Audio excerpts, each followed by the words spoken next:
Hi, everyone, and welcome to the Child Anxiety Fact Podcast. My name is Dawn Friedman, and I'm the owner of Child Anxiety Support, a membership for parents of anxious kids. I have my master's in clinical counseling and additional postgraduate training in child anxiety disorders, including exposure and response prevention and the Supportive Parenting for Anxious Childhood Emotions program, or SPACE program, which was designed by Dr. Ellie Lebowitz of the Yale Child Study Center. I'm also certified in infant-toddler mental health. FACT stands for Frequently Asked Questions, and each week I'll be answering your questions about childhood and teen anxiety. Let's get started. Our question this week, how do I make my anxious child change, is simplified for the podcast title, but it's part of a longer question.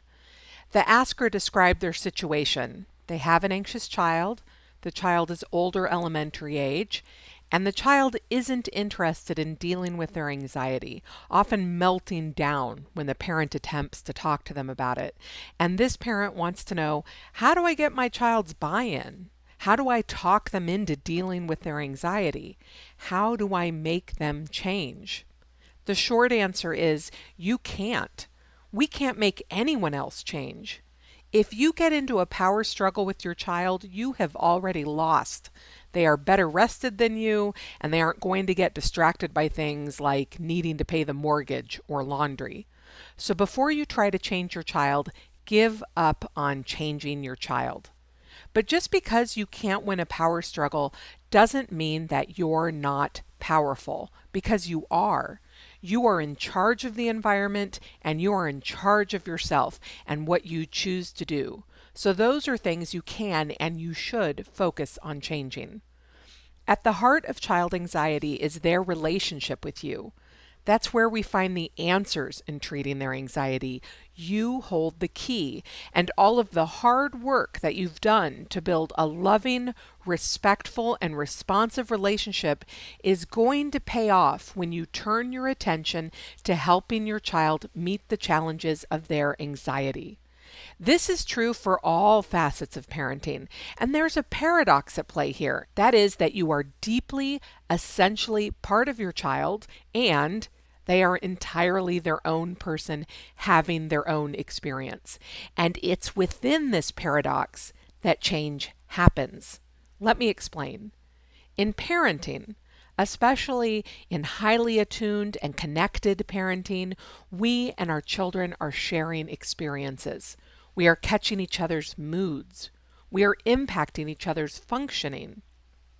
If your child is in a bad mood, you might feel bad, and vice versa.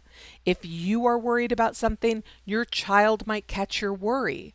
We are living in the same space. You are choosing fundamental experiences for them, like the food that you buy and the clothes you purchase for them. You are choosing where you both live. You are choosing details like open windows, colors of carpet, the presence of pets. You share relationships with other family members. You both have a relationship with your child's other parent, but at the same time, you are having entirely separate experiences. You may love the open window, and your child might find the sounds coming in from the street annoying or upsetting. You may be struggling with your child's other parent, and they are full of adoration for that other parent. You may serve oatmeal for breakfast and buy them a cozy sweater for chilly days, and they may insist on eating Lucky Charms and choose to wear their favorite t-shirt, no matter how cold it is that day.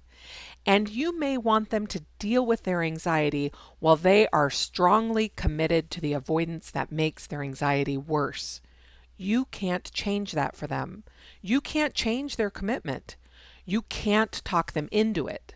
So you will have to change yourself.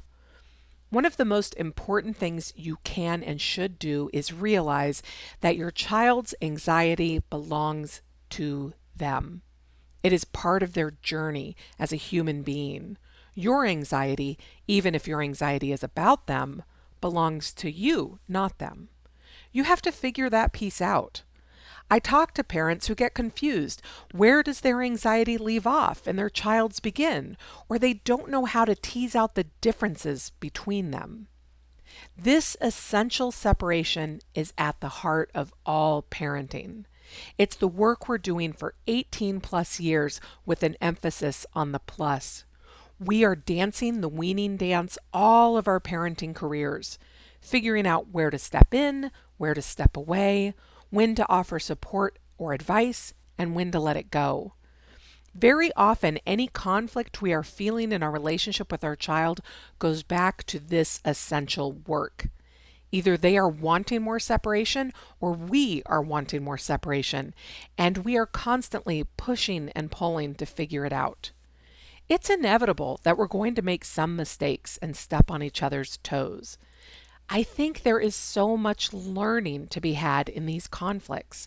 Anytime you're hitting a point where you are fed up with parenting in general or your child in particular, you can look to see if at its roots there is this push-pull happening. This is especially true with anxiety. You cannot make your child learn the skills they need to handle their anxious emotions, but you can offer them. Just like you can offer oatmeal at breakfast, and they can still choose to refuse to eat it. You can make coping with anxiety skills part of your family culture in the same way that you have shared your other beliefs, your other expectations, and your other everyday routines. You can show your child by internalizing and practicing those skills yourself. You can use them to deal with any anxiety you have about your child's anxiety. Children learn directly when we tell them things, but they also learn through observation. A child who is reluctant or resistant to learning is not going to be happy when you tell them to learn it anyway. But if you do the learning yourself and demonstrate it for your own benefit, they're going to pick up on it. You can also decide your boundaries. Remember that your child's experience of anxiety is theirs, but your experience of raising an anxious child is yours, and you get to decide how you'd like to manage that. If you are experiencing frustration or unhappiness because your child's anxiety seems to be demanding particular behavior from you, you can choose whether or not to continue that behavior, or to cease it altogether, or to change it in some other fundamental way. When you change things, whether it's your behavior or the environment, that will change things for your child. When we recognize and address the parenting pitfalls of anxiety and change what we do, that is how our child changes. Child anxiety tends to enmesh parents and children. It gets us all tangled up and forgetting or misunderstanding what belongs to us and what belongs to them.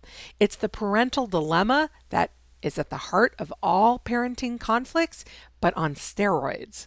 If you are unsure of where to start, I encourage you to go to childanxietysupport.com/pitfalls. This will lead you to my quiz based on the research about how parents get stuck in parenting their anxious kids. Once you've taken it, you'll have an idea of where you need to change.